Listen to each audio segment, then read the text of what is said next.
Hello everyone, আজকে আমি তোমাদের সাথে একটা get ready with me share করতে চলেছি।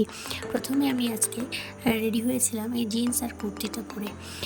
তারপরে আমি ফেসে একটু ফেসটা ক্লিন করে ফেস মিস্ট দিয়ে নিয়েছিলাম। তারপরে দিয়ে নিয়েছিলাম প্লামের একটা ফেস অয়েল। আর সেই ফেস অয়েলটা দেওয়ার পরে মুখটাকে ভালো করে আমি একটু ম্যাসাজ করে নিলাম, যাতে অয়েলটা আমার ফেসে ঠিকঠাক বসে। আমি খুব একটা মেকআপ করা পছন্দ করি না। আজকে আমি একটু সিম্পলভাবে নিজেকে রেডি করেছিলাম। তারপরে ফেস অয়েলটা দেওয়ার পরে তারপরে আমি একটুখানি ময়েশ্চারাইজার দিয়ে নিয়েছিলাম প্লামে, কারণ আমার স্কিনটা খুব ড্রাই।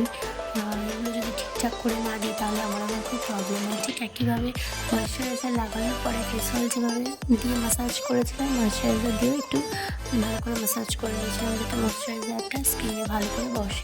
তারপর আমি গালে লাগিয়ে নিচ্ছিলাম লিপ অ্যান্ড চিক ক্রিম লাভ আর্থে। আমার বেশ ভালোই লাগে, বেশ লাল লাল লাগে, তাই জন্য একটু বেশি করেই লিপ অ্যান্ড চিক ক্রিমটা লাগিয়ে নিচ্ছিলাম। তারপর লাগানোর পরে ব্লেন্ড করে নিলাম। আর সবথেকে মোস্ট ফেভারিট পার্ট যেটা, সেটা হচ্ছে এই কাজল পরা। তারপর সুন্দর করে কাজল পরে নিয়েছিলাম। আর তারপর একটু চুলটা হালকা করে স্ট্রেট করে নিয়েছিলাম। যাক, সেই ভিডিওটা আর করা হয়নি। আর তারপরে আমি হয়ে গেছিলাম ফুল রেডি। আর তারপরে যেটা একটু বাকি ছিল রিস্ট ওয়াচ পরা, সেটাও পরে নিয়েছিলাম। আমার রিস্ট ওয়াচ পরতে খুব ভালোই লাগে, বেশ একটা স্মার্ট লুক দেয় আমার মনে হয় সবসময়।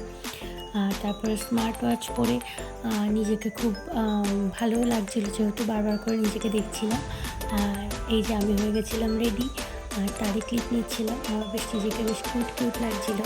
আর আমার মনে হয় যে আমাকে একটু কাজলটা করলে একটু বেশি সুন্দর লাগে, সেটাই আমি নিজেকে বারবার করে দেখছিলাম। এটাই হলো আজকের আমার ফুল লুক। ভালো লাগলে ভিডিওটা শেয়ার করো, আর ভিডিওটা কেমন লাগলো জানিও, আর চ্যানেলটিকে সাবস্ক্রাইব করো। বাই।